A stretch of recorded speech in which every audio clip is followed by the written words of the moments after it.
হয়তো আল্লাহ এই বিপ্লবকে ত্বরান্বিত করার জন্য এ ভূখণ্ডে আবার শহীদের বীজ বপন করে এই বিশ্বময় বাংলাদেশকে আবার তুলে ধরার জন্য হাদিকে আল্লাহ গ্রহণ করেছে শহীদি মর্যাদায়।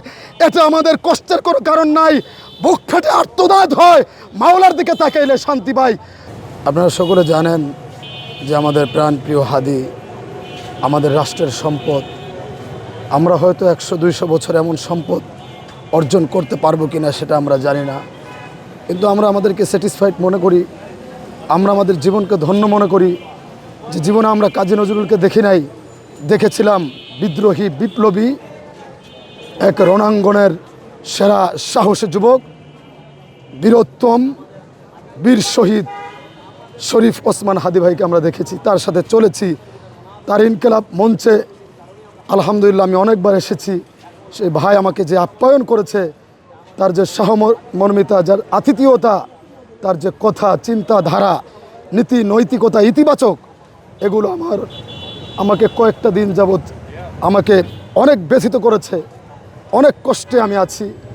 এবং আমি একটা লাইভে বলেছিলাম, আমার যেদিনকা গুলি খেয়েছে শুক্রবার, সেদিনকে আমার লাইভ আপনারা চেক করলে দেখতে পারবেন। আমি সারা রাত কোরআন তিলাওয়াত করেছি এবং তাহাজ্জুদ পড়ে আমার 22 মাসের সন্তান, তার নাম হচ্ছে হামাস। আমার ফিলিস্তিনি ভাইদেরকে যখন নির্মমভাবে ইসরায়েল হায়ানাদার বাহিনী হত্যা করে, তখন আমি আমার সন্তানের নাম দিয়েছি হামাস, যে হামাস বিন নূর, তুমি হামাসের ভূমিকায় এদেশের যত জালেম মুরতাদ রয়েছে তাদেরকে তুমি শায়েস্তা করবা। এবং শুধু এরকম না, আমি সেদিন বলেছিলাম আল্লাহর দরবারে এতটুকুই বলেছিলাম, আল্লাহ আমার সন্তানের জীবন তুমি নিয়ে যাও, আমার জিন্দেগি তুমি নিয়ে যাও, তারপরে তুমি ওসমান হাদি ভাইকে এই ভূমির জন্য, এই মাটির জন্য, এই সার্বভৌমত্বের জন্য, এই ফেসিবাদ এবং আধিপত্যবাদ চিরতরে মুক্তি করার জন্য তাকে তুমি আমাদের মাঝে ফিরিয়ে দাও আল্লাহ। হয়তো আল্লাহ এই বিপ্লবকে ত্বরান্বিত করার জন্য এ ভূখণ্ডে আবার শহীদের বীজ বপন করে এই বিশ্বময় বাংলাদেশকে আবার তুলে ধরার জন্য হাদিকে আল্লাহ গ্রহণ করেছে শহীদি মর্যাদায়।